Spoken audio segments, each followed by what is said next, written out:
Welcome, welcome everyone. Just going to give it a minute or two for folks to join.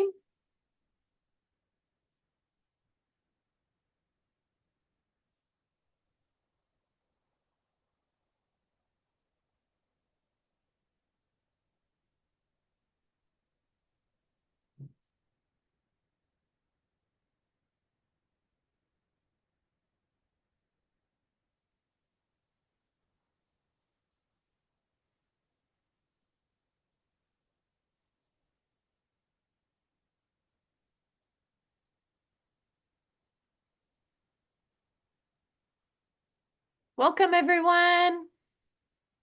Good evening to you, Gregory.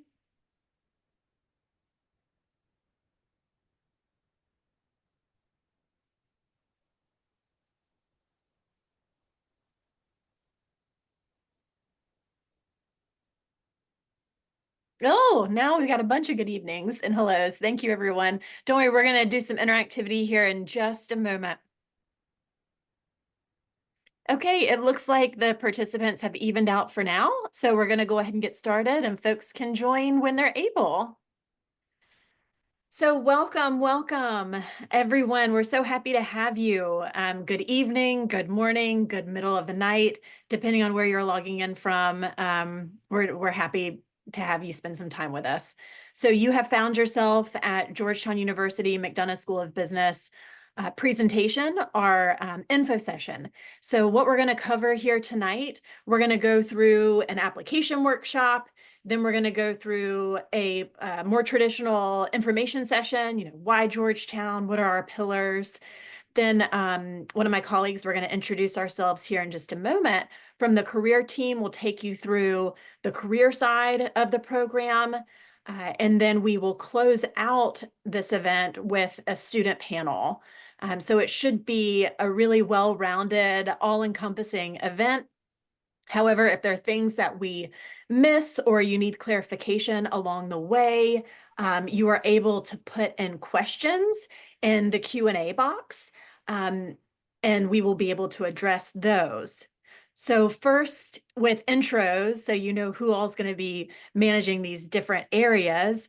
I'm one of your hosts. My name is Ann Kilby. I'm Associate Dean for MBA Admissions for the full-time, part-time, so the full-time Flex MBA and Flex MBA online. This is my 7th year at Georgetown McDonough, my 16th year in higher education.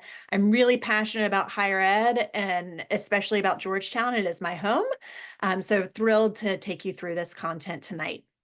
I'm joined by two other folks, and I'll please ask them to introduce themselves. Larry, do you want to start?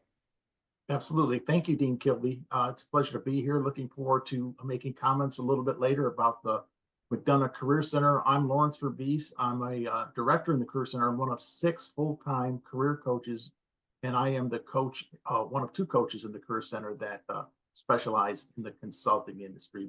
My background in consulting was with Booz Allen Hamilton. I've been in the Career Center for this is my 11th school year. Looking forward to talking with you a little bit later in the presentation. Thank you, Larry. It's great to have you here. Amanda, please. Yeah, my name is Amanda. I'm acting assistant dean of the MBA admissions team. So I've been with the team for 12 years now, and then I'm also in the Flex MBA online program as a student. So I can give both staff and student perspective, which is really exciting. Thanks for joining today. Awesome. And so our attendees know Amanda is going to be your wizard behind the scenes. So she will be addressing any questions that come in. We are going to answer some questions real time, but she'll also answer questions on the back end. A caveat on questions. Please don't make it too personal. She's not equipped to do candidacy screenings. So please keep that in mind. This session is recorded, so we will be able to share this with you all as well. Okay, with that, Larry and Amanda, please feel free to go off screen and we will get started with this application workshop. Okay, first, audience engagement. In the chat box, I would love to hear where you're dialing in from. Make sure in the two, you click everyone, not just host and panelist, or else only the three of us are going to get the benefit of knowing where you are. So click everyone and then say where you're coming from.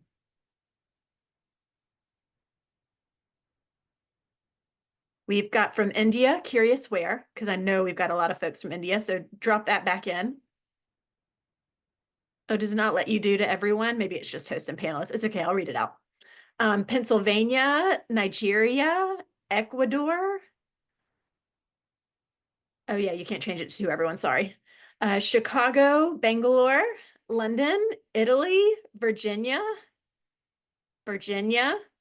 New York City, Virginia, Maryland, New England, very broad, but I'll take it. Colorado, New York, Toronto, Canada, Rio de Janeiro, Brazil, Japan. Oh, thank you. Oh, actually, I think, no, it's very early for you, very early. Oh, our Indian candidates, you were up late, goodness. Texas, Wyoming, Boston, Ohio, Virginia Beach, Mexico, Seattle, Colombia, New Delhi, I need to stop, Taipei, Ghana, Germany, South Korea, Peru. This is so fun. All right, I think we get the point. Zimbabwe, Argentina. Okay, I gotta stop. Wonderful. Isn't this exciting? We're bringing in such a global group of individuals learning about Georgetown, and that is a reflection of who you'll find in the class as well. We are a truly global program. We'll talk about that in the information session, but so glad to have you all again. All right, so let's get started with the application workshop. The purpose of this portion is to share with you information, considerations, best practices, and putting your MBA application together. So here we go. First, these are the main components that go into your holistic application review. We truly stand by it being holistic because each of these different areas help us predict your academic readiness, your professional recruitment fit, and your community cultural fit, which are the three verticals of assessment. So let's dig into these components more. First, let's start on the quantitative measures. So academic history, test scores, and work experience. Actually, I'll go one by one. So on academic history, again, we are trying to predict your readiness for the academic rigor and especially the quantitative rigor of our curriculum. So how we do that is we are looking at any academic history that you have. So your university transcripts, if you, from undergrad, if you attended a graduate program, professional certifications, ad hoc coursework, we're looking at all of it. We are contextualizing it. So we're considering the rigor of your major and institution. We are considering any context you shared with us in an optional essay. And I would recommend that if there is an opportunity where you think we might make an assumption around your performance, please give us context in an optional essay. So if there's a semester where you had some financial hardship, it affected your GPA, for example, share that with us in an optional essay. We're particularly paying attention to MBA relevant coursework, quantitative coursework, given the quantitative rigor of the program. And then in general, we're looking for patterns of performance.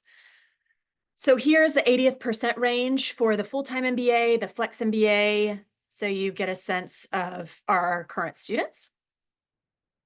The average is a 3.3. Also, a primary indicator for your academic readiness is a test score. We do have a test waiver policy for both full-time and flex MBA online. Do check out that policy on our MBA website. It is very black and white because we want you to be able to predict whether or not you will be approved for the test waiver. It's based on your academic history. So feel free, take a look, see if you're eligible. You would not be at a disadvantage if you're eligible. We created the policy because for the people approved, we believe we don't require the test to do an accurate assessment. If you do take a test, we accept the GMAT, the GRE, and the executive assessment. About half of the students are taking the GRE. The executive assessment, in case you're unfamiliar, was created by GMAC, who created the GMAT. It is a shorter test, so good for those who might have test anxiety. It is meant to test more real-world skills, so it's meant to take less preparation time. And then, of course, the GMAT is still the most traditional. Here are some ranges, some bands for you to consider as you are practicing and targeting scores. But just a reminder, when we're looking at academic readiness, we really are looking at the combination of academic history and test scores. So if you have a strong quantitative background academically, it relieves some pressure on the test score. The test score, though, we think about competitiveness against your peers. So either the test score is going to help show eligibility depending on your academic history, but no matter what, it is a point of competitiveness. Just one data point, though. Work experience from a quantitative side. We are looking at the number of years you've accumulated, and we define this as post-undergrad full-time paid work. That is the industry standard, the industry definition of how we calculate work experience. It's not to say absolutely we will consider internships, volunteer work, part-time work that you list in your resume, but in terms of this reportable data, it's that full-time work that I just mentioned. The average is between 5 and 6 years, but really our sweet spot is here between 3-ish to 9-ish. I would recommend for a best practice, if you fall outside of the 3 to 9, go ahead and submit an optional essay. Help us understand why now in MBA, and for those on the outer end, the upper end, why the MBA versus an executive MBA. You'll just get ahead of our questions. So now going to the more qualitative measures. We'll go through these one by one. Starting with the recommendation letter. We require one recommendation letter, and we have a strong preference for your current direct supervisor.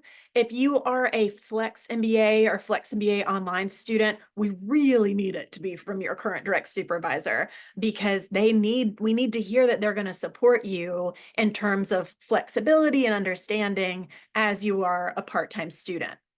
For full-time MBA students, applicants, we would still like the letter to come from your current direct supervisor. Arguably, they should know you the best on a day-to-day basis, your capabilities and your scope and responsibilities.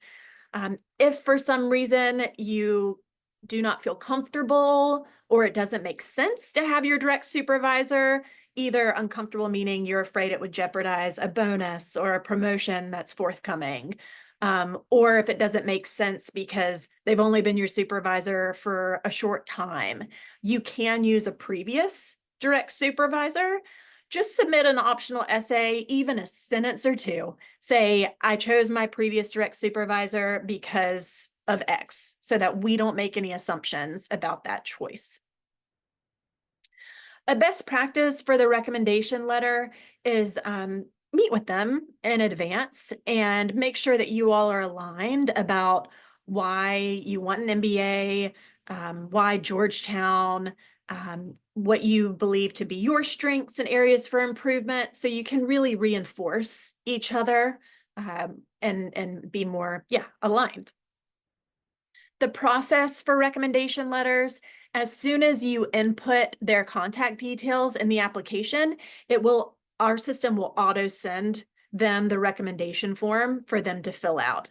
So just make sure before you put in their contact details, you can have this conversation. You make sure that they are aware. If your recommender has trouble finding the recommendation form by email, have them check their spam. Sometimes it gets filtered there. Essays. We require one written essay and one video essay. We've already talked about some options or some scenarios for the optional essay, so that's obviously not a requirement. It's optional. The required written essay, we give you 3 prompts, and you're allowed to pick the one that resonates most with you. I encourage you to be strategic with your prompt selection. So think about what you're hoping to convey, what you are hoping we take away as an admissions committee in reading your essay, and have that help inform which essay topic you choose. We don't have a preference. On purpose, we give 3 different prompts as a signal and as a demonstration that Georgetown does not have one size fits all. We expect you all to need different prompts to best showcase your candidacy. The video essay is 1 minute in length, and the topic is whether it's a new hobby, a fun adventure, or a simple pleasure. In 1 minute, share what has recently brought you joy outside of work. You are not assessed on production quality. Use your whatever means are available to you, your phone, your work laptop to make this recording. The purpose of the video essay is to humanize your application. This is your opportunity to put a voice, a presence, a face, a personality on your application. It forces the admissions committee to look beyond the paper and get to see you more as a human being. So with that, you want to make sure it is representative of you. It comes across as authentic. So a best practice here as a, what we say gut check, is have someone who knows you well watch the video and ask them, does this seem like me? Am I being sincere? Or does it seem like I'm trying to fit some box? So I hope you think about that. Oh, and also video essay. We not only use it to humanize the application, but we want to get to know your presentation skills, your executive presence, your articulation, your communication. So make sure it is keep those things in mind when making your presentation. And we do need to see you. So you're welcome to have some B-roll footage for part of it, but we need to see you speaking. The resume. So best practice here, and Larry, I hope I have your support in this, or I hope I'm not wrong in this, is that standard practice, if you have under 10 years of work experience, your resume should be 1 page. If you have over 10 years of experience, your resume can be 2 pages. What would be helpful for the admissions committee? Keep in mind, we all have different academic and industry backgrounds. So do not assume we know your industry jargon. So please steer away from jargon. And so that we can better understand what you've achieved and how you've progressed, try to quantify your accomplishments. So make your successes measurable where relevant so that we can see that clearly.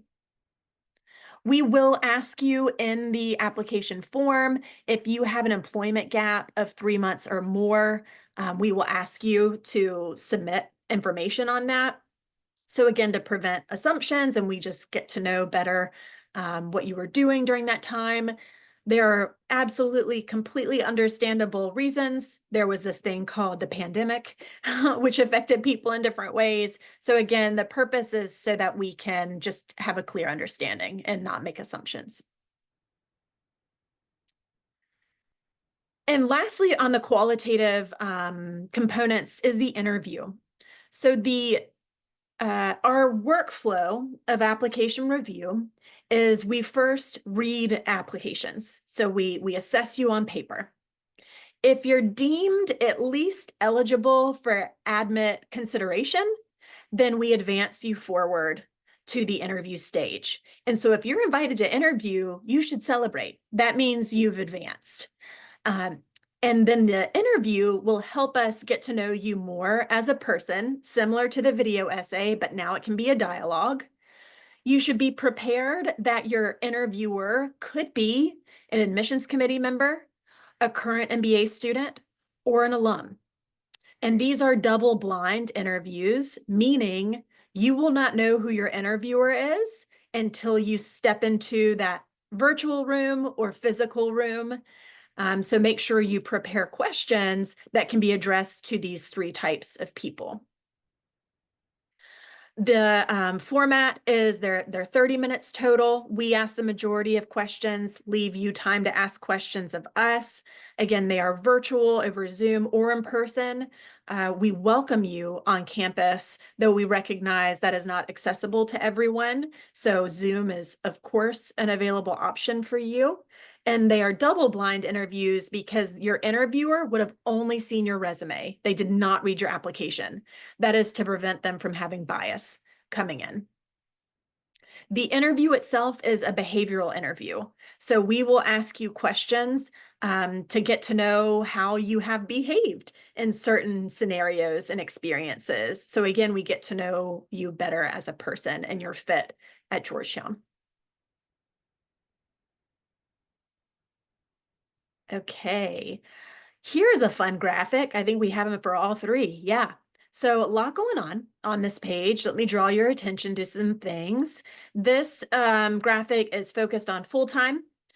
This is the class that just started this fall. We already covered some of these statistics like test score, but you can see some other statistics like funnel data, applications, as well as finally who we brought in for enrollment size, the spread between international and domestic, the number of countries represented and where they are, languages, lived, studied abroad, diversity of undergraduate field, industry background. I hope the big takeaway is there is such rich diversity in this cohort across academics, industry, global. So it's an environment where we know we thrive in diversity.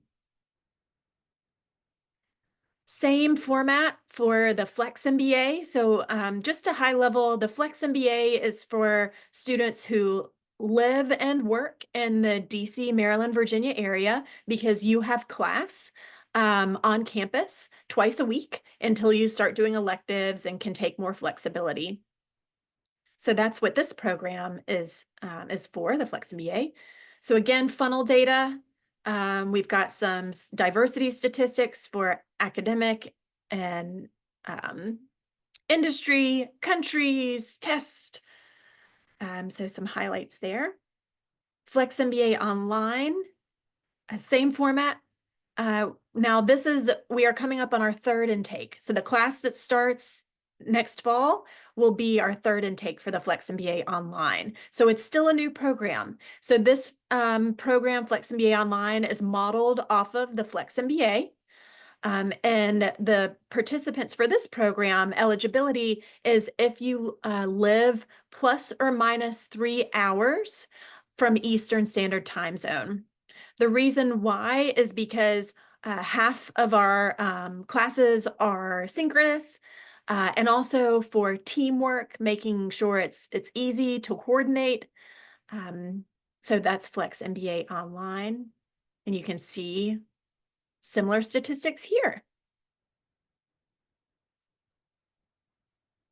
Okay, now that I've gone through the components of the application, let's talk about the investment from you. So the full-time program is a flat fee cost per year, and it's a 2-year traditional program.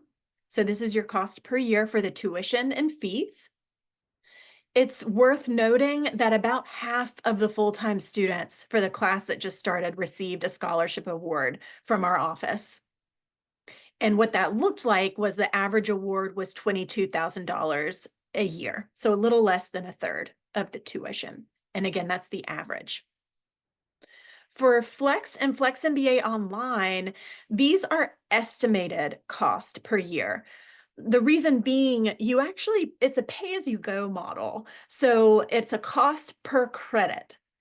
So part of the beauty of these part-time programs is they are flexible in duration.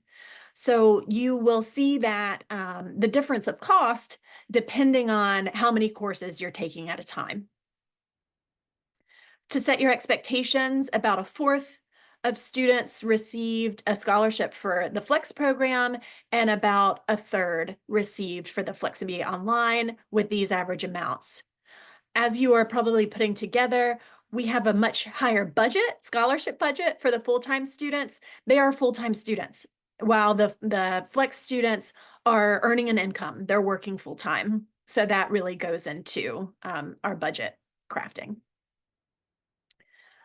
We have a lot of partnerships with organizations where we have mission alignment.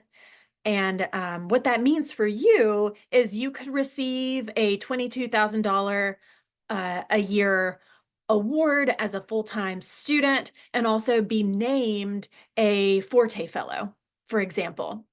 So all of the money, the source is from the MBA admissions office. However, through these partnerships, they grant a host of other benefits if you're named a fellow. So for Forte, for example, they offer conference benefits, networking benefits, a host of resources, recruiter access, if you are a fellow of their organization. And each of these fellowships has their own suite of benefits if you are named a fellow. You do not have to apply for a scholarship. You do not have to apply for a fellowship consideration. It is all automatically part of our review process. And you find out if you were granted a scholarship in your admit letter. So on decision day, when you get your admit letter, you will find out if you received an award and you'll read those details. This is a fun graphic. So here is your workflow as a little person. You submit your application here.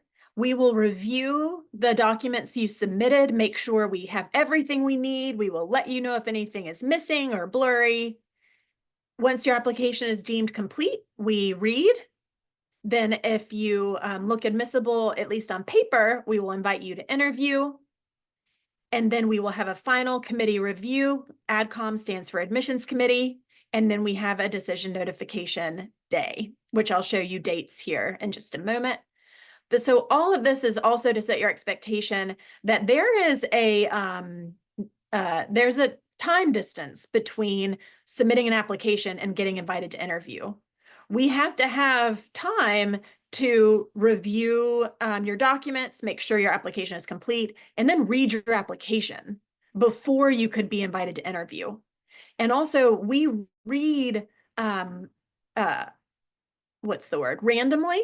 So we have a big virtual basket of MBA applications that have been deemed complete, and readers are just grabbing randomly these files. So you could get read as the first application ready to read. You could get read as the 150th. It's no reflection on the strength of your candidacy, but that's when your review workflow starts.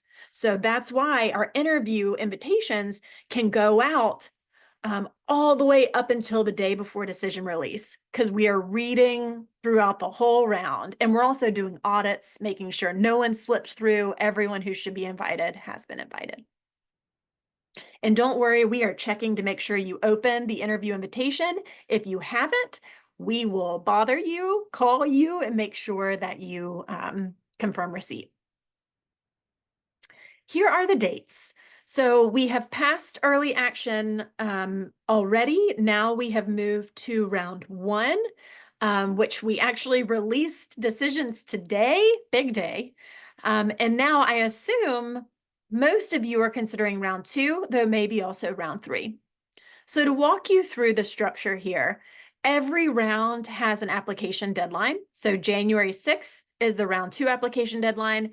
Every round has a decision day. So not rolling admission release, we release all decisions on that one day. Admit, waitlist, deny. The reason being is we need time to craft all eligible admits to make sure that we are admitting a high quality, diverse cohort. We have a 2 deposit model, $2,000 each. So here are the associated dates for those. These deposits are part of your tuition payments rather than in addition to. Okay, so here are your dates. Last slide in this part of the presentation, QR codes. So take out your phone if you'd like to chat with us. So we have a platform where it's called Unibuddy. You can chat with the admissions team. You can chat with current students, our student ambassadors. So chat. You can download our brochure, request more information. You can look through our website, and you can see what other events we have coming up for you to attend and register for.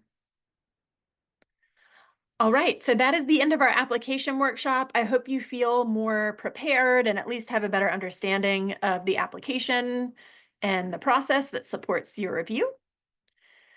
So everybody take a stretch, a breath. Now we're going to go into part 2. I'm going to keep it rolling. So I'm not going to take questions right now. Please chat them into Amanda if you have questions right now. But I hope to be able to leave time for questions after this next session. So for this next section is the information session. So this is where we're going to talk more about why you should consider Georgetown McDonough.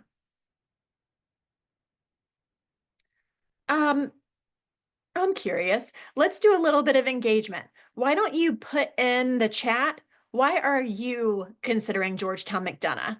And as you chat through, I'm going to go through what we perceive to be our pillars, our distinctive advantages. But I'm curious from you all why you are considering Georgetown McDonough. So please feel free, drop that in chat, and we'll see if we say the same things. All right. So first, a distinctive or a competitive advantage, enduring advantage, as our dean would say, is we have a global mindset. What do I mean by that? Your peer group is truly global. You should expect about 40 different countries represented in your cohort. You saw that in the class profiles we went through earlier. You can only imagine how that would translate to your interactivity and your discussions in the classroom. About 3/4 of you have already lived, worked, or studied abroad. While that's certainly not a requirement, it does demonstrate your ability to work across cultures and people. The program curriculum is global. So one of the first courses you take after opening term is called Structure of Global Industries. And that is a course focused on global supply chain and macroeconomics, so that we are saying from the beginning, this is the lens that we need to have when talking about and studying these topics in global education. You also have a required international consulting project called the Global Business Experience. We are going to go through that in its own separate slide, so I'll just plant that for now. What else? We're in DC. So DC, not only we're the nation's capital, we're a major city, and it is extremely international. We have about 150 embassies based in DC, the World Bank, the IMF. It's a very international city. Great segue. So more about DC. We have the highest number of Fortune 500 companies per capita in DC. It's not New York, it is DC. I already mentioned some of the other industries here. There are a lot of corporate headquarters here. So to name a few, Hilton, Marriott, Amazon, Fannie Mae, Capital One, they all have corporate headquarters in DC. Amazon's HQ2 is basically in our backyard. They continue to be a top, if not the top, recruiter for our MBA students. On a personal front, I love DC. So for context, I grew up in a small town in North Carolina, which is in southern United States. I lived in New York City for 7 or 8 years, and then I've spent the last 7 or 8 here in DC.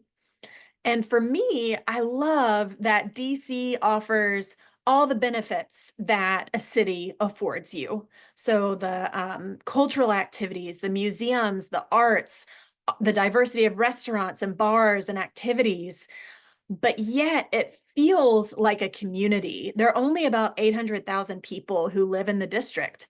While we have a lot of commuters from Maryland and Virginia, the number of people who reside here is surprisingly small.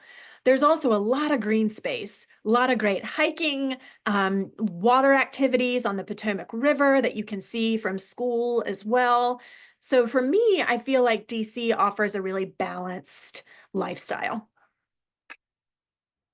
Lastly, a distinctive advantage is our focus on principled leadership. So to take a step back, we are the oldest Jesuit institution in the United States. We were founded the year the US Constitution was signed. So what that means is we have a rich history and legacy of being a values-based institution. Our motto is people for others. That means that the students, faculty, staff attracted to come to Georgetown share a value of being service-minded. We all want to make a positive impact in the world.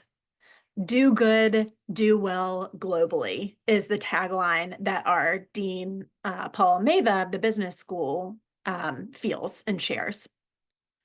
So we practice what we preach. Not only do we attract candidates who share this philosophy, we filter on it in admissions to make sure that there's great alignment, fit for us, mutual fit, but also your curriculum. So your opening term, your course is called Leading Teams for Performance and Impact, where you're covering topics like implicit biases, giving and receiving feedback, conflict and civility. So these are topics that really help underscore how we feel about being a principled leader.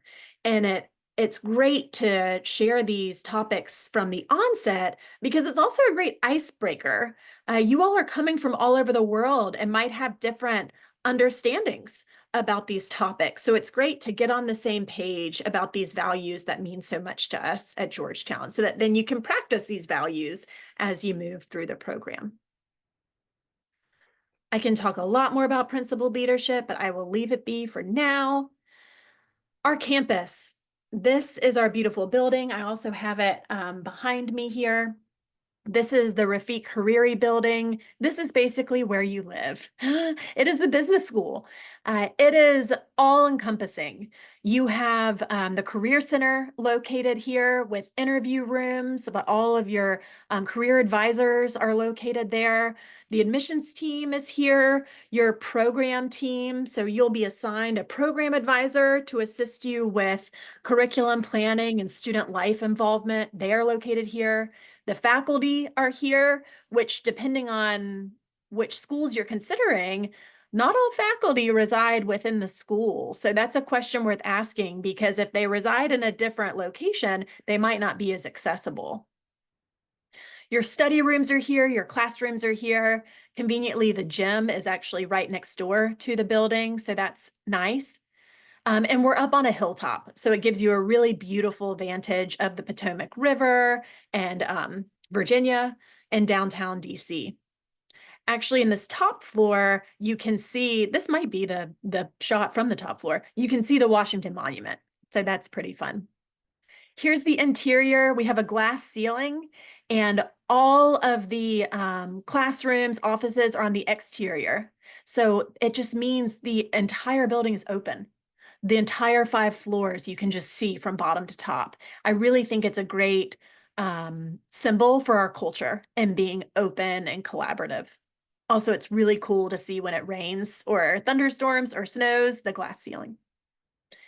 And then the front, directly in front of this building is the field where we have football, lacrosse, field hockey, soccer, a bunch of sports participate here. And this is the front, decorated for Christmas. All right. So thinking through which program is right for you. Again, 3 different MBA options for you: full-time MBA, Flex MBA online. They all have the same credit hours, so credit requirements. Ultimately, no matter which you choose, you graduate with an MBA degree from Georgetown, McDonough.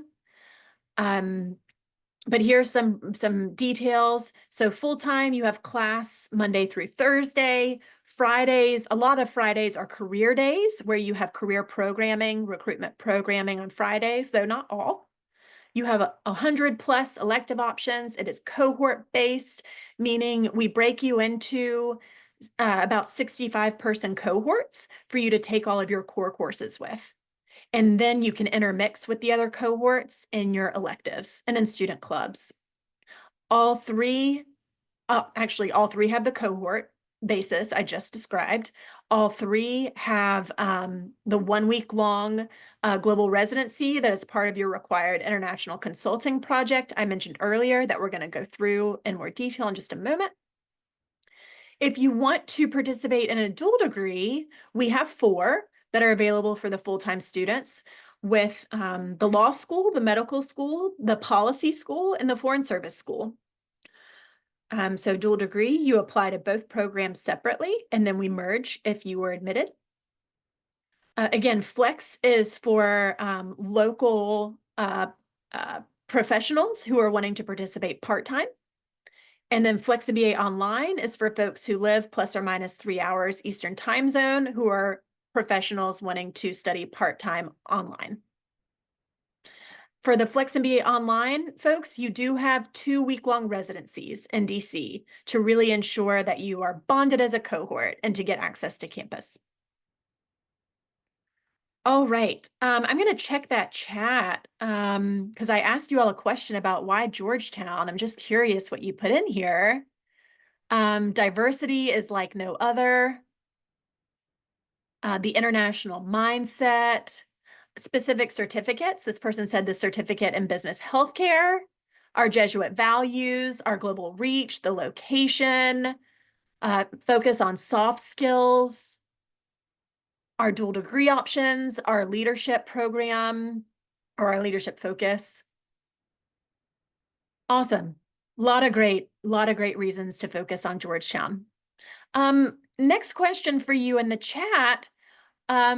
Which program are you interested in? Full-time, Flex MBA online? Just give me a sense.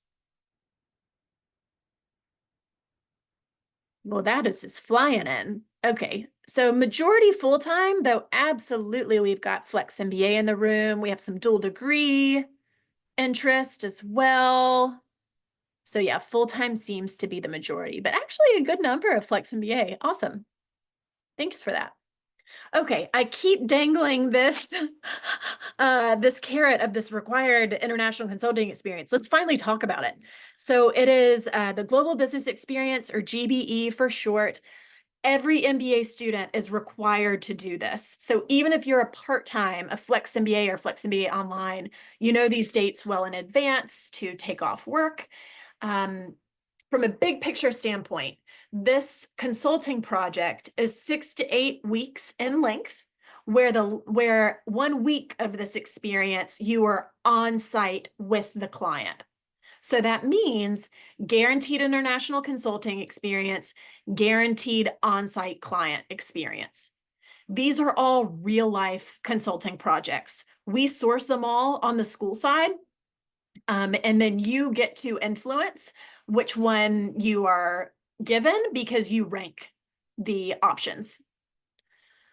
So to give you a sense what this looks like in reality, here are some companies that we have partnered with, as well as locations. We really strive to have great diversity of consulting type, so you should expect human capital consulting, supply chain consulting, management consulting, et cetera, as well as locations and company. So when you are making your ranking, you get to think through your priorities of, is it consulting type? Is it the type of company? We really try to get, Fortune 500s to mom and pops, a widespread, or is it location? It really is the culmination of the program for you to apply all the learnings you have been accumulating through the degree, and it really is a highlight. And then the last exciting point on timing is typically the travel component of your consulting experience is right before spring break. So most students take advantage of already being abroad and enjoy some travel, some additional travel. All right. The alumni network. So I hope in your consideration of schools and programs, you're thinking about what you're joining, what is bigger than just the business school. So to give you an understanding of what you'd be joining at Georgetown, we have the university alumni, business school alumni, MBA alumni, and they're spread across countries. We're really fortunate at Georgetown that the business school, we're a top 20 business school, but also we are surrounded by top schools within the university. We have the #1 school of foreign service in the world is at Georgetown, Walsh School of Foreign Service. We have a top 10 law school. We have a fantastic medical school that is right next door to the business school. We have a fantastic policy school, as you'd imagine, being in the heart of DC.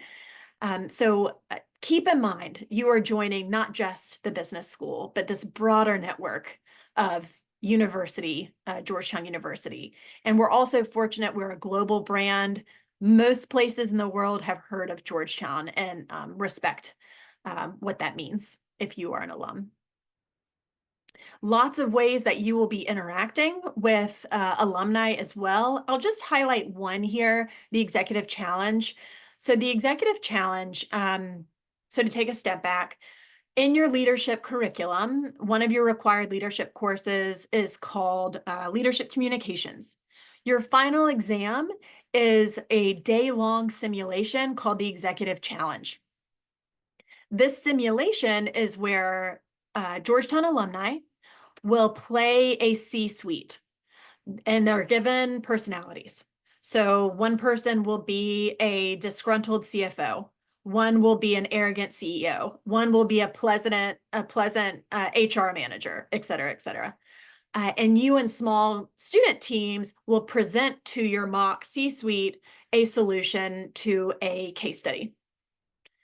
And about 120 to 150 alumni come in for this day.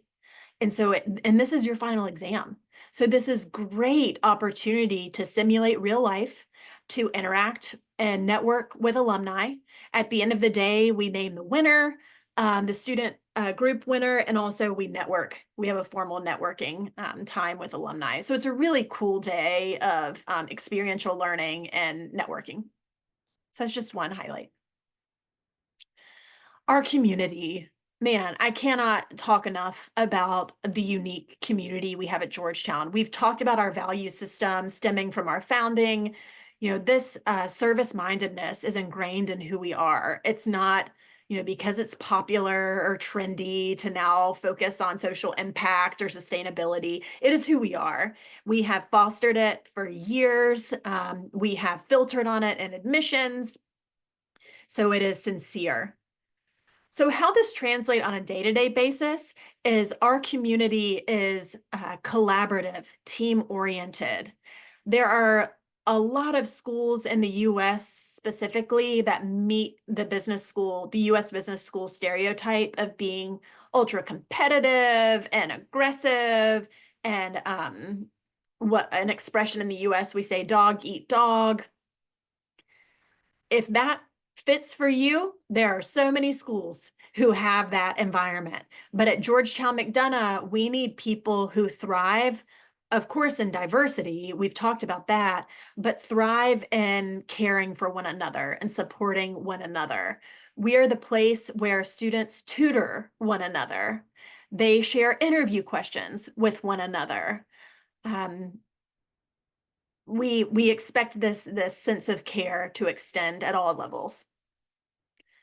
And then I'd be remiss if I didn't talk about our celebration of diversity. One of my favorite events, and this picture is from this event, is called Global Festival. It's for a week every year. It is where we are celebrating our diverse community for the MBA.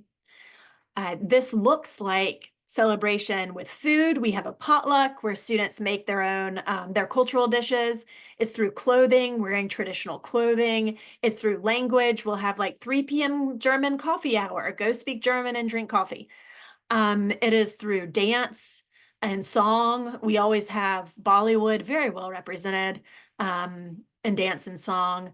So not only do we embrace diverse communities, we celebrate them as well. I'm almost done with my portion. Just a reminder about dual degrees. I mentioned them already, but here they are laid out for you. We do allow full-time MBA students to study abroad. It's your first semester of your second year. You do have to apply and be admitted, but these are the schools where we have that partnership. And then don't forget that we have lots of centers and initiatives that have elective courses for your MBA, their own programming, mentorship. So just make sure if any of these stand out to you, you research more on them. Curriculum, I'm gonna breeze through this. It's on the website. We talked about the cohort model. Green courses are core courses. So these are lockstep and already determined for you, but electives are blue and for your choosing. And here's that global business experience we have talked about. Flex, you have flexibility of duration, 26 months to 5 years. Most people do 3 years, and this is what that looks like. Flex MBA Online, same flexibility I just mentioned for Flex MBA, and this is the sample 3-year. This is what that looks like. And we did it, folks. So thank you for your attention going through the application workshop and the information session. And now I'm happy to pass the torch to my colleague, Larry, to discuss from the Career Center. Larry, over to you. Thank you, Dean Kilby. That was very informative, and I'm sure everybody's really excited about all of the information that they heard. It's my pleasure to speak to you about the McDonough Career Center. And the first thing I want to say is that we've got a fantastic Career Center for all of our programs, but particularly for the MBA program. So we have an MBA team that you're going to see some slides and learn a little bit more about that. But I encourage anyone that's, obviously you're looking at Georgetown, McDonough, but compare our Career Center on the website and the information that you received this evening with other schools that you're looking for. And I'm not sure you'll find one that's our equal. So with that said, we're going to run through about a little more than a half dozen slides, and there might be some time for some questions. So we'll jump to the next slide here. So this slide shows kind of like the 3 pillars of the activities that the Career Center engages students with. So for incoming MBA students, we have a summer career curriculum that starts in the middle of June and goes until the end of July. You'll get access to the career website, which is called McDonough Career View. We have a job search course, a summer career course that you will be doing. It has a number of different modules. There is a prerequisite to do 3 modules before you arrive on campus for your first week of orientation, which is in the end of July. Those 3 modules are an accomplishment record where you're going to be documenting all of your pre-MBA accomplishments. The second one is going to be a career interest inventory where you're going to be filling out a survey to help the Career Center get information on what you're interested in. And last but not least, we work on the MBA resumes to get them in the McDonough one-page format during that summer. And so we want to kind of get a head start on all of that so that you can hit the ground running when you arrive on campus at the end of July. Also, once the students finish the 3 prerequisites of the summer career course, Then you have an opportunity to make an appointment. We call it a first conversation appointment with one of the full-time career coaches, and you're going to see who we are in one of the slides coming up, and that'll be an opportunity to get your particular questions answered. We have an open coaching model, which means that students can make an appointment with the coach or student peer advisor of their choosing. We have 6 full-time coaches. We have about a half dozen contract coaches that are not employees of the Career Center. And we also have over 30 peer advisors who are second-year MBA students that we interview and hire for the position, and they're paid at the graduate assistant rate, and they do appointments as well. We have, as I mentioned, we have the open coaching model. So career coaching is very important. The students that are engaged generally are the ones that are the most successful. And then for each student, we really track student engagement and all of that. And we have we try to develop a personalized job search strategy for each student. We recognize that each student is a little bit different. One of the things that's unique about McDonough, it's not true of all the MBA programs, is we have career coaches that have industry and functional expertise in the areas that you are interested in. So there are 14 different industries that MBA programs map career outcomes for. We have expertise in the Career Center that can map all 14 of those industries. So let's jump to the next slide and I'll comment further. So I mentioned the summer career course a little bit beforehand. The summer career course starts with those 3 modules from mid-June to the end of July, but it doesn't stop there. That's just your pre-arrival thing. But we have the summer career course continues into the rest of July after you finish those 3 deliverables and into the month of August, where we're getting you up to speed on networking best practices and other topics. The career courses in Canvas website, just like any type of academic course, and there's a lot of resources in there. And we have a career curriculum team that will be running you through that. I mentioned earlier the first conversation appointment or the first coaching appointment. That is a 60-minute appointment, hour-long appointment that you will be able to schedule. Once you can complete those 3 deliverables, you get permission to make that appointment. And that's a great chance to get for the Career Center to get to know the incoming MBA students, as well as for the incoming MBA student to get questions answered and give the Career Center a good idea of what the student is interested in. And then, of course, as I mentioned earlier, that first draft resume is your resume that's going to be your starting point for entering the MBA program. That's not your final resume, but that's your first quality resume that you'll start with. We review that during the first conversation appointment. We do a quality control review and we approve it for upload in our system, McDonough CareerView. But once it's approved for upload, that doesn't mean that you don't stop working on your resume. You can make an appointment at any time over the next couple of years to make improvements to your resume. We have a lot of resources to do that. So again, looking at the title of the slide, not a lot of MBA programs, and I've been at this for 11, I'm in my 11th school year now. Not a lot of career centers will meet with incoming MBA students before they come on campus, but we do at Georgetown McDonough. Next slide, please. So I mentioned the personalized job search framework in that introduction slide earlier. And so what is that exactly? Okay, this slide kind of talks about what are the components of that. Each student has their career portfolio, what they want to do, and we track that, and we have documentation on that in our system, McDonough CareerView.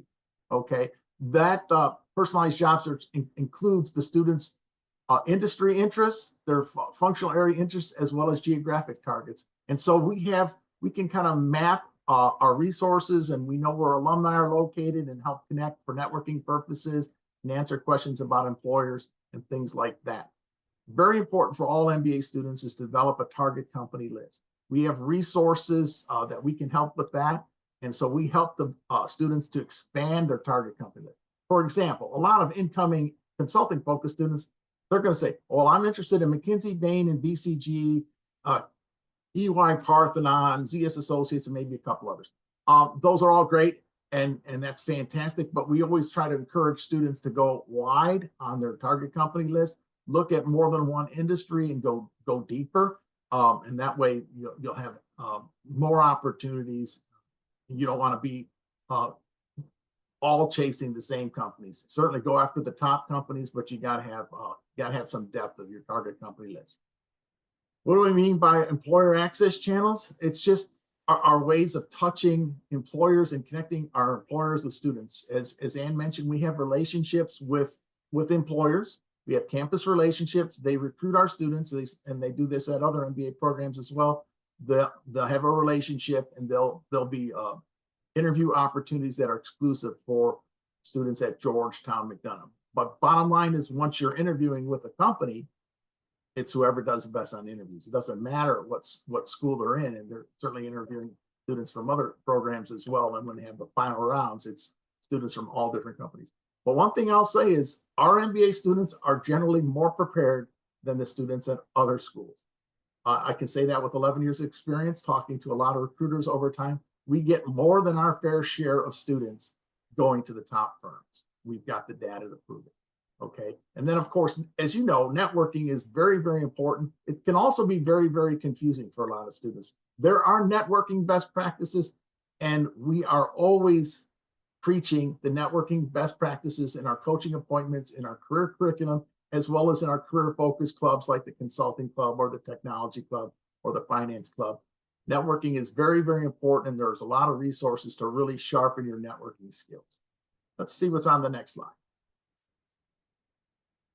So this is the team. If you've looked at our website, if you looked at the McDonough Career Center website, you'll see all of our bios there. We've got some great experience. Maureen is a Georgetown undergraduate. She's got a Wharton MBA. She's our coach for finance. I'm the coach for consulting, as I mentioned earlier. I was with Booz Allen Hamilton before I transitioned into career services. Trudy's background is with technology primarily. She worked for IBM for many years and retired from IBM. Asha covers a number of different industries. She's got a really strong relationship with the World Bank and the IMF, and really, really great at helping students that are interested in those areas. Sarah is fantastic. She and I both work consulting. Sarah got her internship with Big Four Deloitte and was a leader at Deloitte before she joined our career team. She's a great member of our team. And then Keisha covers the industries that you see there. She's a very extremely experienced coach. And as I mentioned earlier, we have an open coaching model. So we're just 6 people of over 40 that you can make appointments with. The others are 30 plus peer advisors and another half dozen or so part-time contract coaches. So the MBA Career Center team is very robust. As I mentioned, we cover all the industries and we have a lot of expertise. Let's see what's on the next slide.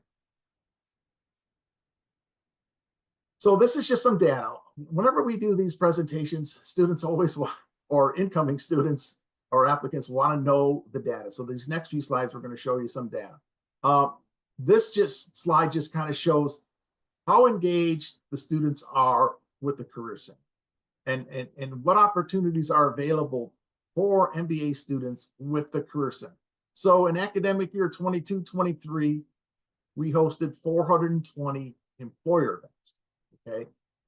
And the on-campus interviews were 500 plus. You know, actually it's more than that because we have so many interviews that are now, these companies have transitioned to a lot of their interviews are remote, they're by Zoom, but we have interviews happening all the time from the early fall for the graduating MBA students, and then in the late fall semester and into the spring semester, we have a lot of internship interviews taking place. How many job postings were in our system during that academic year? Over 2,500. How many appointments were made by the MBA students? Over 5,500. So there's a lot of coaching going on, a lot of great feedback from the students is always, they really feel that they make a lot of progress at their coaching appointments. Student satisfaction with coaching appointments is very, very high. Let's see what's on the next slide. Okay, so here's some data on the internships, okay? So many of you on this call will be seeking an internship next year. If you're in the full-time MBA program, you'll be seeking an internship. So this slide shows some data on the average monthly salary and where the internships are by different industries. Okay, you can see that financial services was the highest at almost 30%. Consulting came in second, a little bit behind that. One thing I'll say about consulting is that we get a lot of consulting offers that second year. So a student might not do a consulting internship, but remain interested in consulting. They can recruit for consulting in the fall of their second year and pick it up. For example, let's say a student did a internship with Amazon in the tech industry, but their main interest is with consulting. They can certainly try again for consulting in the fall, and we have a pretty good success rate, pretty good track record for all of that. There might be time for questions later, so we'll just keep driving through this. But bottom line is you can get a lot of this information when you interact with us at welcome weekends, as well as some of the other things that I mentioned. Let's see what's on the next slide, please. So this is the full-time outcomes for the class of 2023.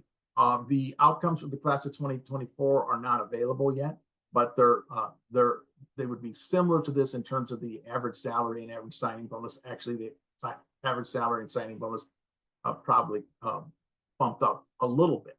Now look at something interesting here. You've got 35% going consulting and 25% going financial services. So that's indicative of the comment I made earlier that there are good odds to picking up consulting with recruiting that second year, even if the student did not have a consulting internship and an internship in another area. So that's kind of the breakout there. One of the ones I want to point out is very popular with students is social impact, nonprofit, government. Okay, we're in the DC area. It's the epicenter of nonprofit organizations. So we've got great relationships with top nonprofit organizations. And we also have great relationships with the government sector. We have special opportunities for our MBA students to be like special advisors to the FBI and the Secret Service. So there's obviously those opportunities, as well as we have a number of students that end up going to the federal government or consulting to the federal government. So that's one that's pretty popular with students. And if you're interested in those areas, being in the DC area is a big advantage. It's a big advantage because that's where those jobs are located, and those organizations have their headquarters in the DC area. So let's see what's on the next slide. So this is the See the Possibility slide. Okay, so as I mentioned earlier, everybody that's coming into an MBA program is coming in to enhance their career. Maybe they want to do a career pivot, or maybe they want to get a promotion at their current employer if they're a flex student. But the bottom line is there are unlimited paths for anybody coming into an MBA program.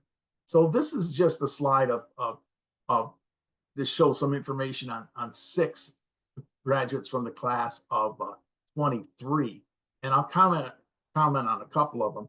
But the theme is on all of them is the same. They were engaged with the Career Center. They came in with a plan. The Career Center and the coaching in the Career Center helped them refine that plan, help them sharpen their skills, help them sharpen their applications, help them sharpen their interview skills, and they were successful in getting what they wanted.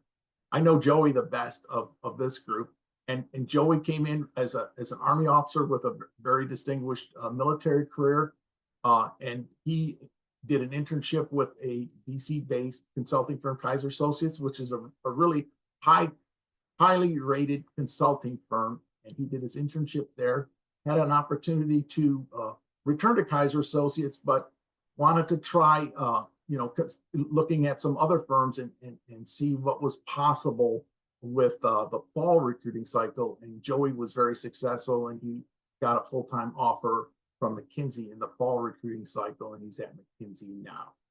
Another one that I remember quite well is Ed Yan. Ed was a dual degree student. both MBA, MPP, came with a strong public policy, public sector background, was working for in Australia for the government. But he also had a strong interest in healthcare and healthcare policy. Okay. And so he did his internships in those industries. His post MBA career, great company, Johnson & Johnson, J&J. So Ed did great. And then the others that you see here, these are just representative of what's possible. Bottom line is the students that are most engaged with the Career Center, the ones that follow the advice and the best practices and don't make mistakes with the networking and make a positive impression, are the ones who are the most successful. In some of the sessions that we do on campus, when I have a chance to comment, I'll always kind of mention something that I'll say now is like, what's the best chance of getting these opportunities, and how can I kind of stand out amongst a lot of quality applicants? I'd say there's a formula. It's your academic distinctions plus your work distinctions, the more notable and the impact of your work. And the last one is your likability. So you want to certainly get the employers to know and like you and be interested in you because of your personality and because of your strong interest and your enthusiasm. And then when you team that up with very impactful work accomplishments, and you team that up with great academic distinctions, that puts you near the top of the class. That puts you in the top quarter of the competition. And that's, so if you strive to be strong in all those areas, maybe some of your work history or some of your academic distinctions you want to improve. There's ways to go about do this. You want to improve your experiences. There's clubs that you can join, and there's activities that you can sign up for to gain additional experience to strengthen your applicant profile. Okay, so we've got I think this is the last slide. So we've got a few minutes for questions. So let's see what we got here in the Q&A, if there's anything related to what I've been talking about. So JD has a good question. It says, does McDonough have a strong presence in the defense industry? Well, you heard me, JD, you heard me mention earlier, we're in DC. We have a very strong presence in that area. If you're interested in public sector consulting to the federal government, as well as state, local, and nonprofit, there are firms that recruit on campus that do them. The one that's most popular with the students is Deloitte, but there's other ones as well. There's Accenture Federal Services, Booz Allen Hamilton, Rios Partners, Guidehouse. So there's a number of opportunities, but also within the defense industry, you've got the defense technology firms like Raytheon and Northrop and others. They also do MBA recruiting. So my answer to that question is yes, we have good relationships and we have good outcomes in the defense industry. The next one is related to investment banking. Anonymous attendee. Does McDonough have established relationships with banks if we wanted to transition into investment banking? Well, you heard me mention earlier, we do have campus relationships with top firms, top consulting firms, top firms in the financial services, and as well as with tech firms and other firms. So those campus relationships are built over time.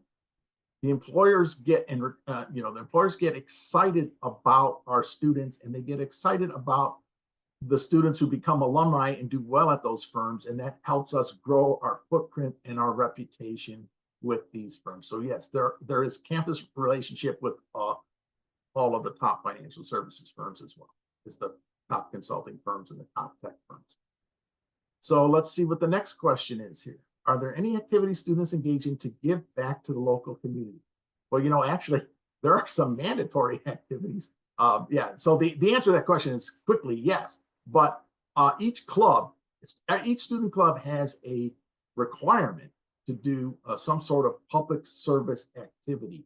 They've got to document it and get credit for it. So the answer is yes, there's plenty of opportunities, and students are really, really motivated to do that. And many of them go above and beyond. There's so many opportunities to do that volunteer work, give back to the local community.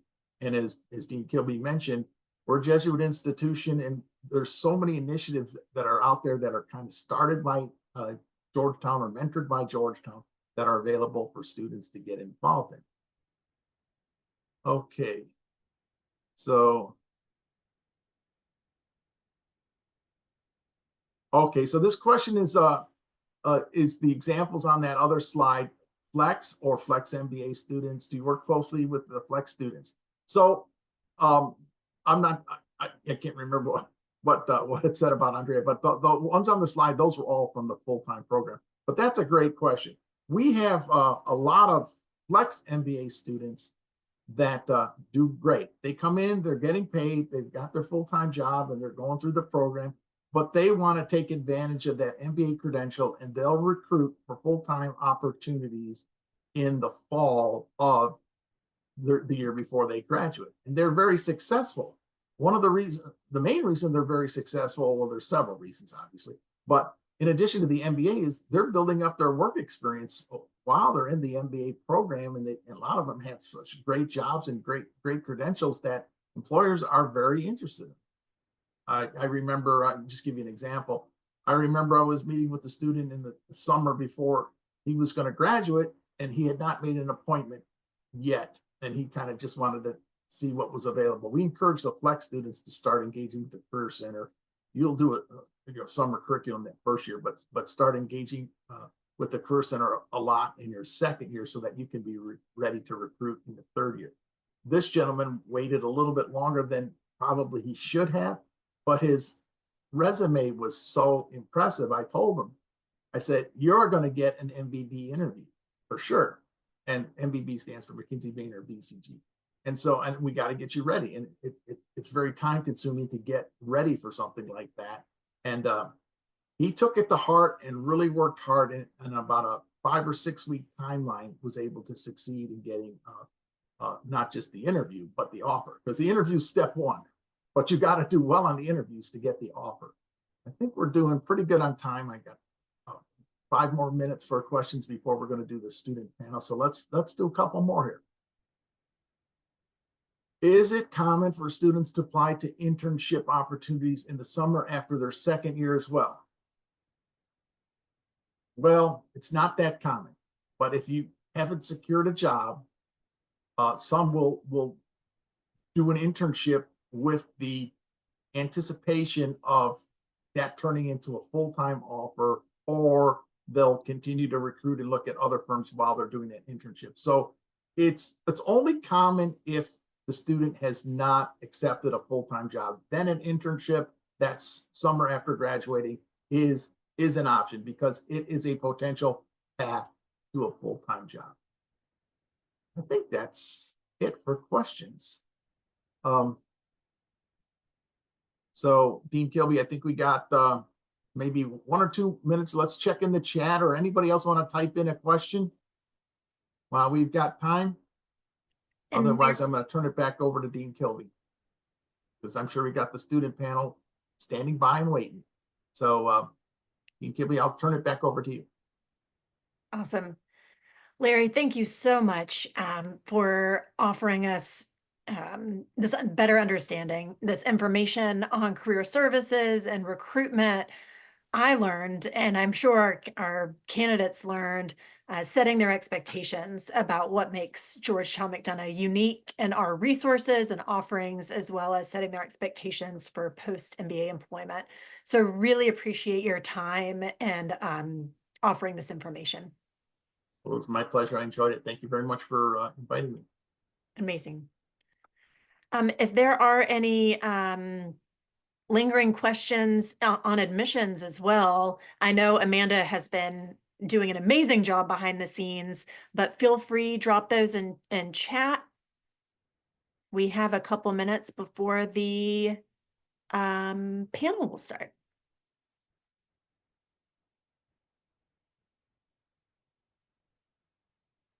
Okay, Well, then why don't we go ahead and move into the panel? So if you are serving on the panel, please come on screen.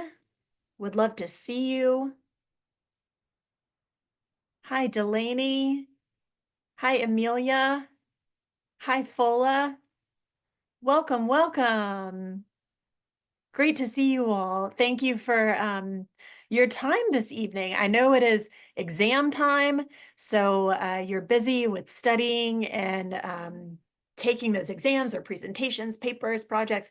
So appreciate your time, because as much as admissions we can share with prospective students about what it feels and looks like in our community, hearing it directly from you is extremely meaningful. So thank you for being here. All right, so to kick things off, I would love for you all to each introduce yourselves.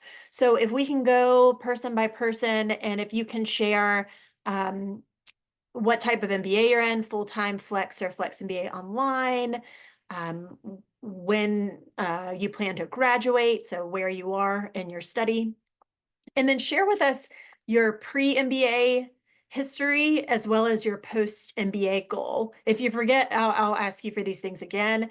I'll ask you to go in order that I see you on my screen. So Delaney, Amelia, and then Fola, please.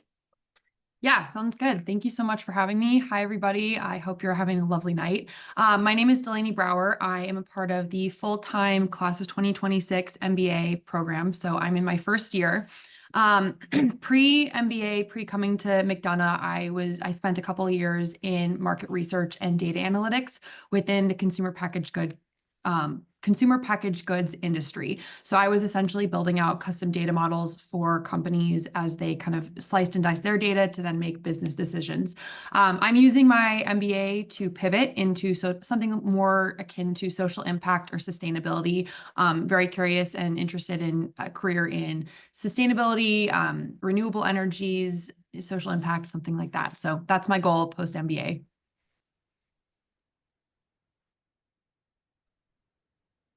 Thank you for having us, Anne. I'm also full-time 26. Prior to coming to the MBA, I was working in tech for a finance private equity hedge fund. And so at that company, I was kind of working on different dashboards, building dashboards for different teams, like the accounting team or whatever they needed. During the MBA, I'm pivoting to consulting. So right now we're in the thick of our recruiting season, waiting to hear back from interviews. So yeah, just seeing how that's going to pan out. But yeah.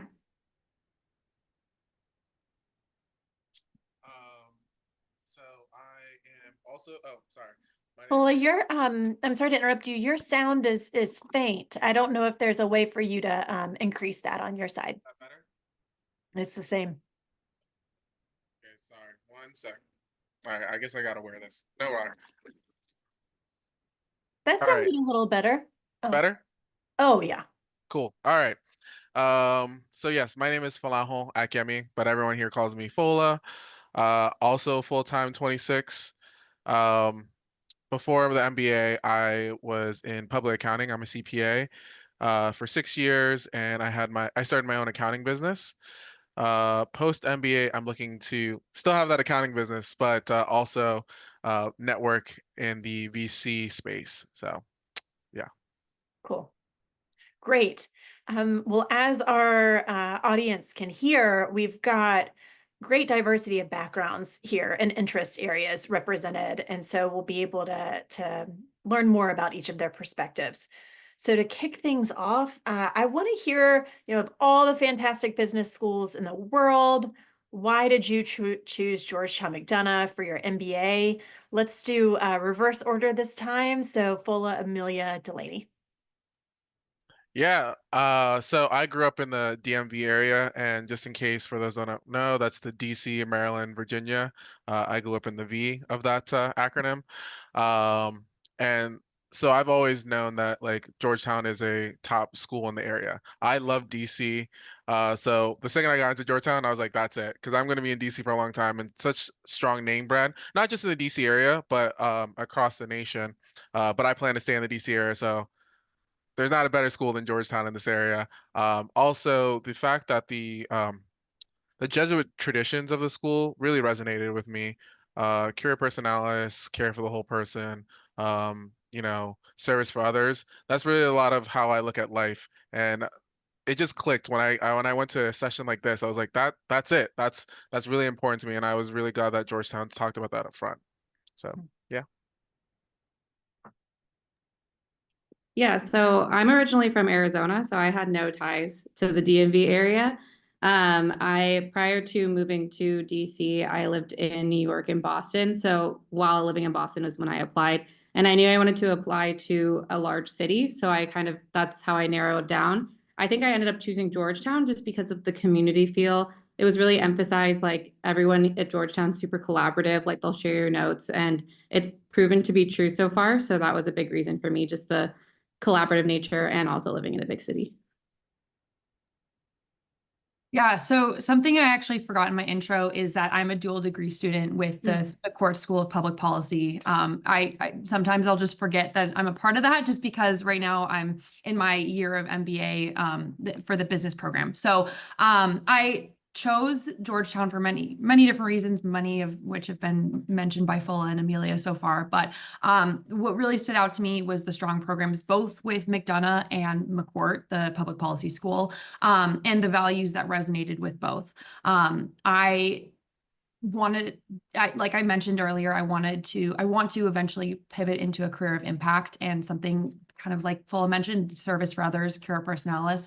And so I found that McDonough specifically, or Georgetown specifically, had those values, had a very value-based curriculum, value-based community, and all of which, made me so interested in, really wanting to come to Georgetown. DC, just given what kind of a career I want to go into, DC is the perfect place. Every time I tell people what I'm studying and where I'm studying it, they're like, oh, well, DC is the place to be. And I'm like, I guess I know. So DC is a great city. And just kind of the combination of all that was really what sold me.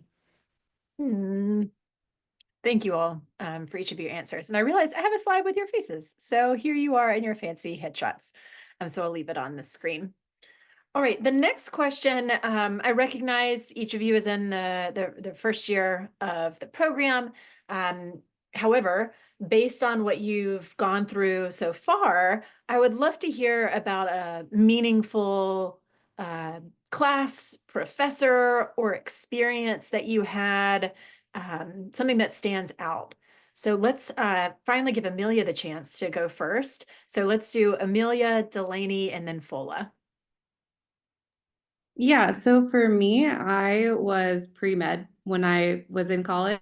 So I was a bio major. I took only STEM classes and I took a lot of stats classes. So right now the three of us are taking finance, marketing, accounting, and stats. And so stats was something comfortable for me, whereas like finance and accounting, like I haven't taken it at all. So I think just like in terms of meaningful, like just like the content that I've learned is actually interesting. It's not like and it's something that I feel like I can use in my future. You know what I mean? So I think that's a big takeaway I've had so far with all the core classes we've taken.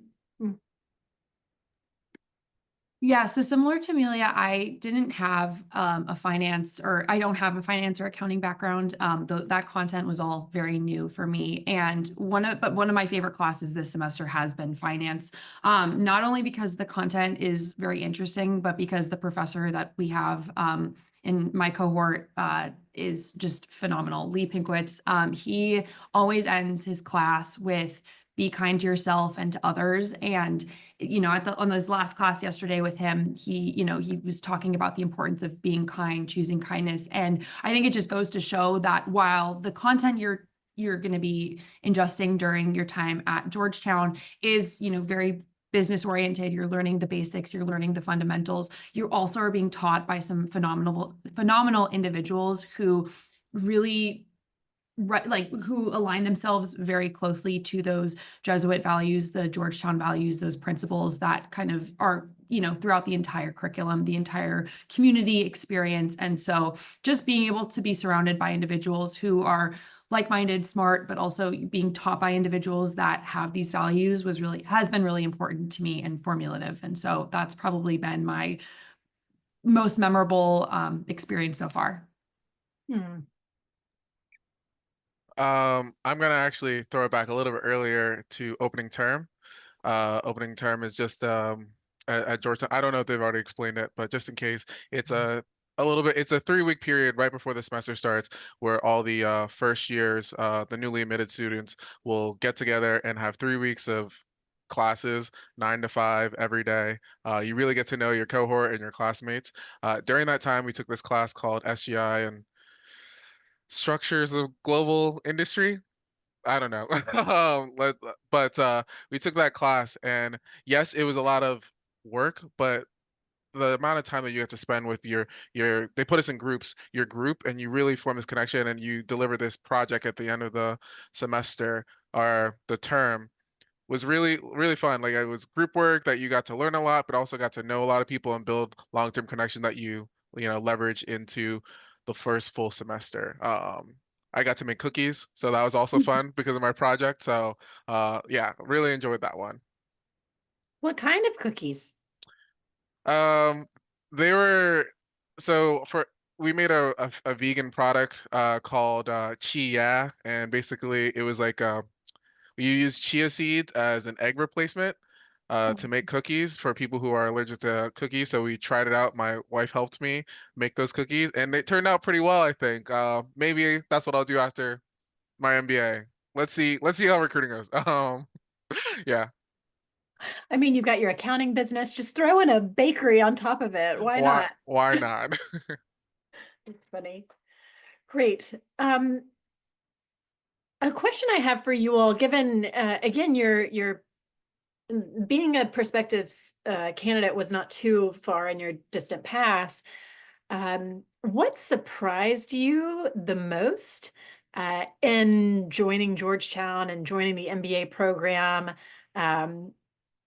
Let's start, Fola, Delaney, Amelia. Really what surprised me the most is how um going from working full time, like as a job, to being a student again was a stark contrast, because when you work full time, it's just 8 hours. Here you go. You work there, you get out, you're done. But with school, it's not like that. It's more like a puzzle piece of schedule where it's like, oh, I have an hour there, I have an hour there, I got school there, I want to go to this like talk here. So just and then you end up filling it up with a lot of stuff. So just the amount of opportunity to explore so many different industries. I'm more busy than I was when I was working full time, which I was very surprised by. I was thinking it would be like undergrad again, where I'm like, well, I go to class and then I'll play some frisbee and then, you know, maybe watch a movie and then do homework, but it's not like that at all. I stay busy. So yeah. I think what surprised me the most has been how much I've been learning from my peers outside of the classroom. The style of in which classes are taught, you know, they're very discussion based. And so you're learning a lot from your peers in the classroom with the content you're learning from the classes that Amelia described. But I feel like there are so many opportunities to learn from your peers outside of that, whether it be in your individual study groups or the small study groups, as Fola had mentioned. You get placed during opening term and then the remaining semesters in study groups, and you work with them. So whether it's through that or via student clubs and organizations and ways you can get involved, I feel like I've learned so much more than I thought I would. You know, going to grad school, you're in class, you're going to learn content and stuff that's in those classes, but the diversity and the just different backgrounds and just at Georgetown, it's so strong, and it's just very, very diverse. And so you learn a lot through the people that you're surrounded by, which I've really, really enjoyed. I think for me, what surprised me is like how ready I needed to be at the start. Like I think like in undergrad, we had this thing called like syllabus week, where you had a whole week where you didn't really do much work. You have to show up like ready to do school. And even there's some pre-MBA classes. And then kind of bouncing what Fola said, like you are really busy. I'm busier than I was with work. And it's a different kind of busy. It's like you're busy networking, or you're busy. It's a lot of like being comfortable with like talking to people, reaching out to different people, but as well like a balance of like studying and learning the content. So I think that's something I would have liked to know beforehand. Obviously, I would still have pursued it, but like just being more comfortable with talking to people and also content. Yeah, yeah, that's totally fair. I'm going to shake things up, and any of the three of y'all can respond to this question. So part of the MBA experience is getting outside of your comfort zone, because you're exposed to so many different topics and people and experiences in the safety net of higher education. I'd love to hear from someone about how a time and experience where you were out of your comfort zone and how you experienced that. I actually have a really recent one. For the MOV, or month of volunteerism, that we have here at Georgetown. We had a project with the DC Family and Youth Initiative. It's a nonprofit in the area that focuses on uh, youth that have aged out of foster care, and like preteens who aren't currently in foster care. For the month of volunteerism, we decided to consult with that firm for just giving like a free consulting to kind of give them a guide on corporate sponsorship. They want to get corporate sponsor. So very uncomfortable. Don't know anything about nonprofits. Don't know specifically about youth. Don't know anything about the foster, but really just relying on my teammates, really helped a lot. I kind of helped lead the project, so just really directing people where we both all agreed that they had the strongest passion for. Like, someone was really good at like grants, and someone was good at they actually worked at a nonprofit. So really just kind of directing them. So uncomfortable because I knew nothing, but really relying on your teammates and your fellow Hoyas. That was really made a really memorable experience, and we actually present to them again this Friday. So I'll let you know how it ends, but so far, fantastic time. Oh, not only memorable, Fola, but also it sounds like really fulfilling too. Definitely, definitely. The amount of gratitude that they were like, wow, like just having some MBAs, even though we're in the school, they were like, this is stuff that we haven't even thought about, and getting to apply the stuff that we learned in class to actual local businesses here in the DMV uh, was nice. Like that was a real world experience that you really want to see when you do your MBA. Incredible. Thank you for sharing that. Amelia, I think you have one too. Yeah, so kind of going back to what I was saying about networking, and specifically, I think all industries it applies, but I'm recruiting for consulting. It's the network is there for you. So like the alumni are there for you, different connections are there for you. What I was really uncomfortable when I joined is kind of reaching out and saying like, hey, would you be willing to have a coffee chat with me? That's something that I'm still working on, but it's as time goes on, it becomes easier, and people are willing to talk. Like no one's judgmental of. They were all in a lot, especially the alumni. They were in this situation too, so it's like becoming comfortable with like talking to people you've never talked or never met or whatever in the field, and I think that's just a useful skill in life. So it's something I'm still working on, but that was a big thing for me. Yeah. I'm actually going to piggyback off of what Amelia is saying, and similar, it is asking for help from the second years. So many of the similar to the alumni, so many of the second years in the program have been through exactly what you're going through, and it's really comforting, but it can also be very intimidating to go up and ask something as simple as, how do I send an email for a coffee to schedule a coffee chat, or how do I even approach asking a question to an alum or something like that. And so what's been a very humbling but fulfilling experience is just those repetitions, that practicing of talking with second years, asking the questions that may seem silly or stupid or dumb, but are really very basic, and something that it's important to kind of use to build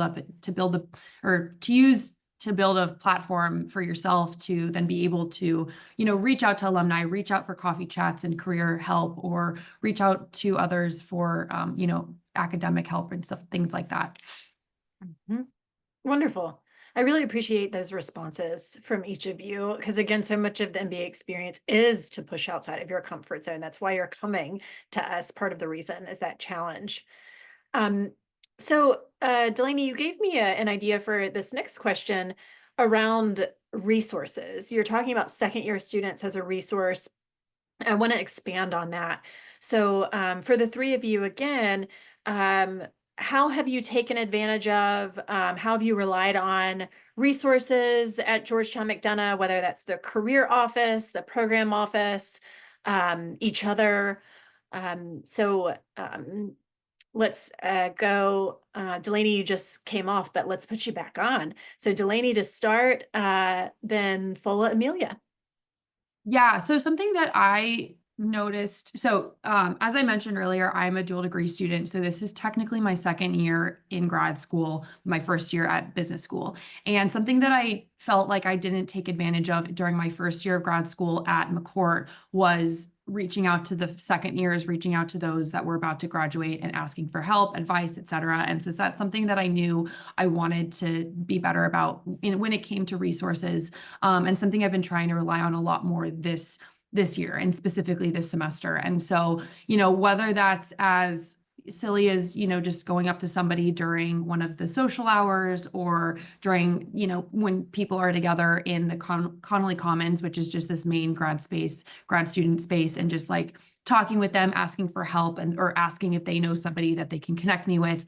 I found that the second years have been super helpful, super informative when it comes to, thinking about, whether it comes to career recruitment and, helping think outside of the box with places you could potentially apply or reach out to for coffee chats, excuse me.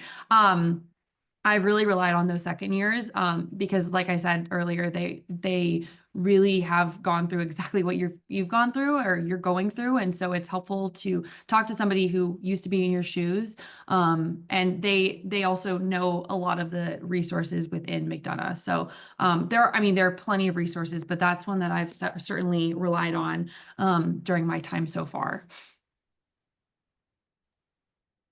I'll go one further and say alumni have been so helpful in my journey. With VC, it's such a small, tight-knit network, especially in DC. Reaching out to the people who are actually in the industry right now has been super helpful. They'll tell me, you know, here's what I did when I was in Georgetown. Here's what you need to do while you're at Georgetown. Here's what you need to be looking into post, your MBA. And they've all been so candid, honest, genuine. It's been really, really helpful in directing kind of how I want to go into the industry, where I want to go into the industry. And the fact that every alumni that I've reached out to has always responded. I'm not going to say that's for everybody, but for the most part, I've always had pretty good response rate from all the alumni. They're all looking to help. I think Hoya's helping Hoyas. Like, that's not just while you're here, it's definitely afterwards. So yeah, alumni have been super helpful. I'll second Delaney and Paula. I think second years are super useful, alumni are super useful, and just internally, like the Career Center has been really helpful. Throughout like the summer, they had like a step-by-step process of like kind of how to prepare for like your TMAY, which is your tell me about yourself, and also just like behavioral interview. And I really liked the setup of that. And then also just like if you want to connect with a career advisor, like one of our consulting career advisors is a former consultant, and so I was able to just case with her as well, which is one of the things you do to prep for a consulting interview. So yes, second years and alumni, and then also just like internally, Georgetown does have a lot of resources that are available. Mm-hmm. Great. I'm so pleased to hear about second year and alumni support, especially. That's really speaks to the value of our community. I'm going to go ahead and queue up the audience. So if you all have questions for our panelists, please drop them in Q&A. I'm going to buy you some time and ask one more question. I have plenty I can ask, but I'll ask one more for now. Let's talk about student clubs and organizations. So I'd like to hear from you all about which clubs and organizations you're a part of and what capacity.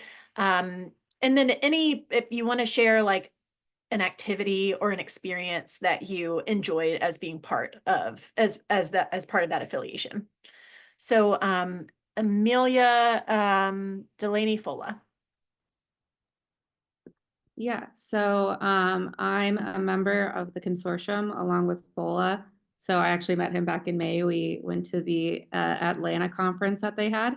In the future, if you meet me, I'm happy to talk more about how that went. But I'm a member, in terms of clubs, I'm a member of GWIB. I'm part of the Volunteers Club. I'm on the board for that.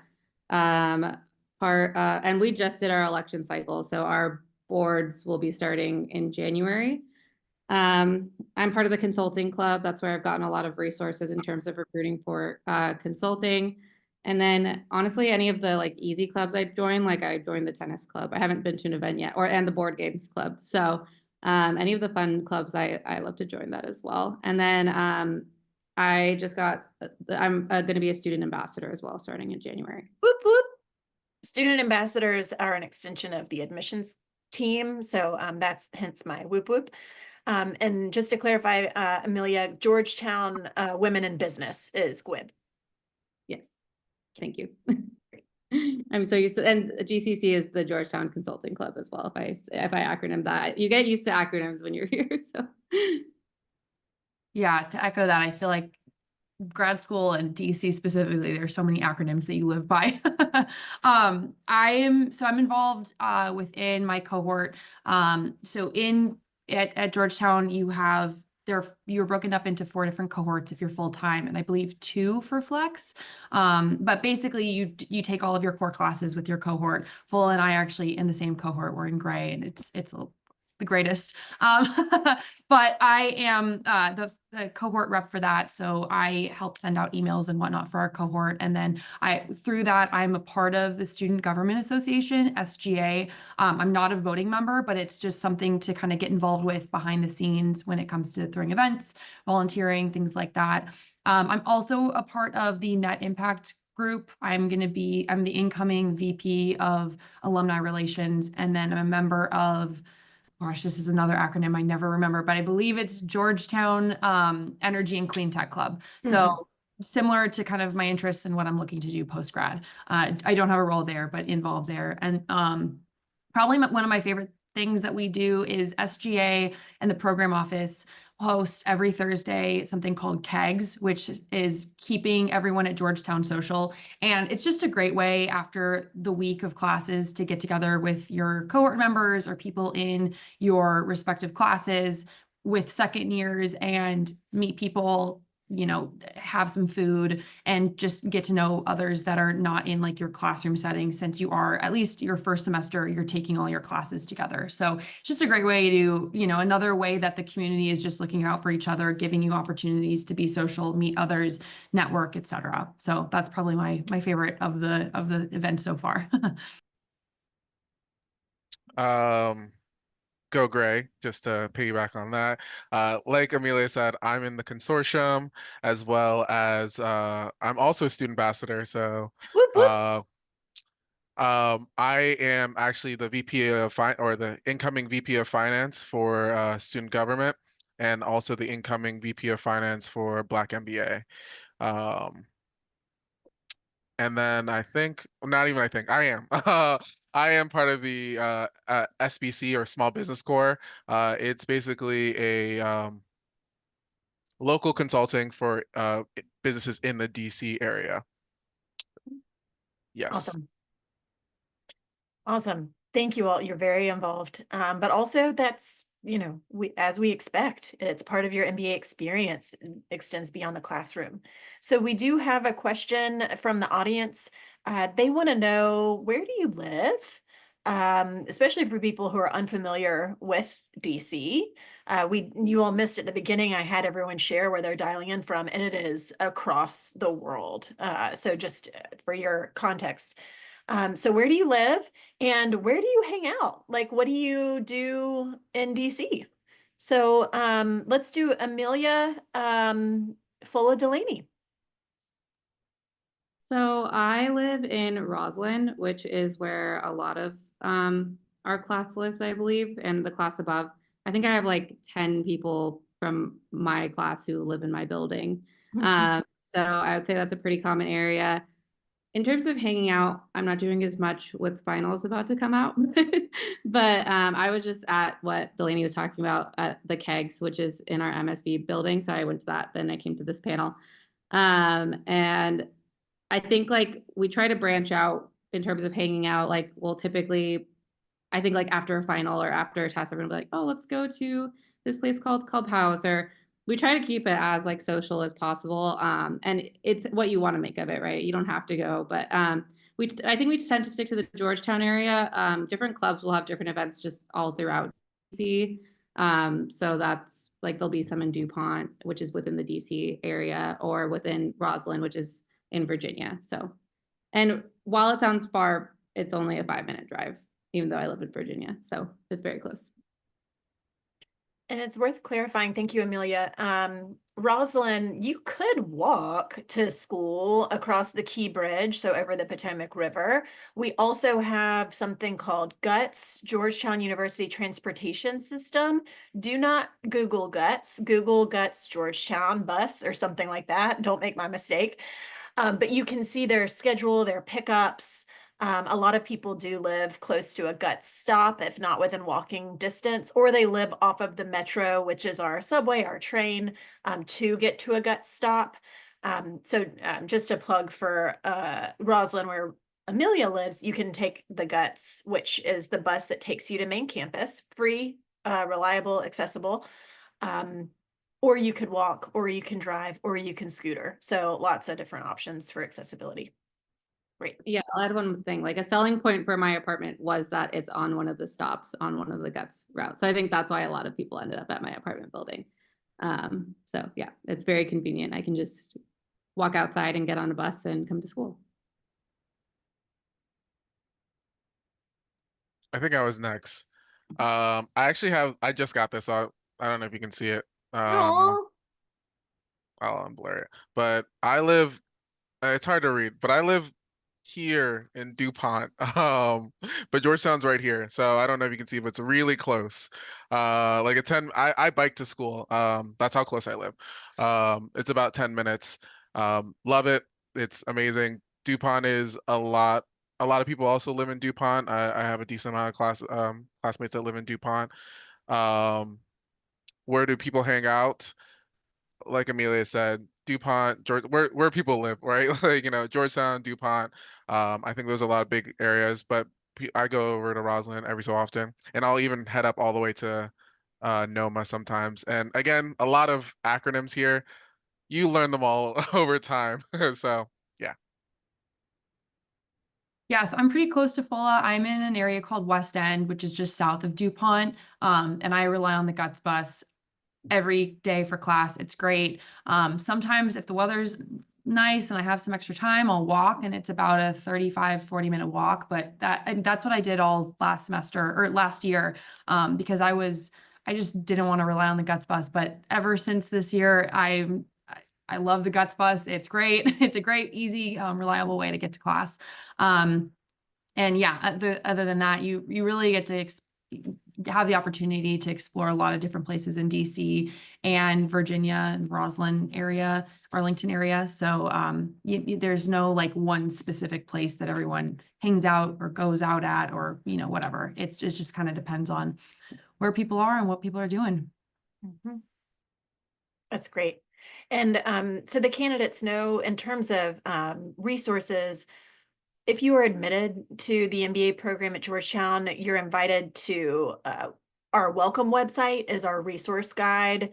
And one of the resources for you in the welcome website, we have a housing guide that we put together for you to at least give you a starting point of different apartments, different listings, but we also share with you what are the most common search platforms for apartments in DC. So we give you a bunch of, we have a presentation there around students representing a neighborhood and saying, this is why I chose to live in this neighborhood. That's what it feels and looks like. So just know that we equip you with some resources to help with your search. So I'm mindful of time. We just have 3 minutes left. So I'm sorry we're not going to get to everyone's questions. Where I want to end is if each of you can share, knowing again, these are prospective students, most of them considering round 2, though a future round, wanting to come to Georgetown McDonough. What is a piece of advice you'd give them, either, within the application process or anticipating the MBA program, preparing. Yeah, a piece of advice. I have no particular order because I'm putting you all on the spot for this one. So you all just come off mute when you've got something. I can kick us off. One piece of advice that I have, and I think it has more to do with like personal reflection and really thinking about why you want to come to grad school. You know, it's an investment in time, in money, in so many different resources. And I think it's really important to make sure you have a strong understanding of what that looks like for you, especially since this is an elective program. You know, you're opting in to apply. And I also think with that is just a reminder that grad school is, in, you know, a business program, any sort of program you apply to is really what you make of it. So, you know, my biggest recommendation is, as you think about, you know, applying, think about your why, think about what is really driving you to go back to school. And then with that, you know, when you do, you know, get accepted to a program and, you know, consider going to certain programs, you know, remind yourself that, you know, it's a short amount of time. 2 years for an MBA, it flies by. And so really like highly recommend just making the most of it, getting involved, and you know, it flies by, and it's very worthwhile, but it's a quick 2 years. So those would be my pieces of advice. I think mine is, and I totally agree with Delaney, but also just like looking at what resources is available prior to starting. There's a lot of things pre-MBA, particularly those who are interested in joining the consortium. There's a conference, for example, or I think there's a Forte conference the June before as well. So there's a lot of like pre-MBA things that I wish I had been more prepped for at the time, like with the consortium, with the Forte conference. I was still narrowing down what I even wanted to do at that point. So I kind of wish I just spent more time looking into my interests and with the resources that were available, even once admitted to the school. So yeah, I think that's my advice. Just kind of be prepared as soon as you are able to. Obviously, everyone wants to take a break before starting school as well. So definitely recommend doing that. But when you have time, I do recommend. Really just building off the points of both Delaney and Amelia, but like be organized, organization is very key. There's going to be a lot of things that are thrown at you when you get to school, and some of them you have to do and some of them you want to do, and it's really about balancing all your priorities. I think that makes this process so much more involved. You can, because that's one thing I remember. I didn't realize how many opportunities were going to be thrown at me. So just being able to know your priorities, what you can do and what you can't do is really important. That all leads back to like why you're here at your MBA, right? So focusing on that, but also, you know, you can focus on your network. You can focus on developing, you know, good relationships. All of those are important things. So just organization, I think, is really big. My calendar has now become like this such a colorful mess. Trying to keep everything organized. So work on that skill if you haven't already. Great advice. Thank you, each of you.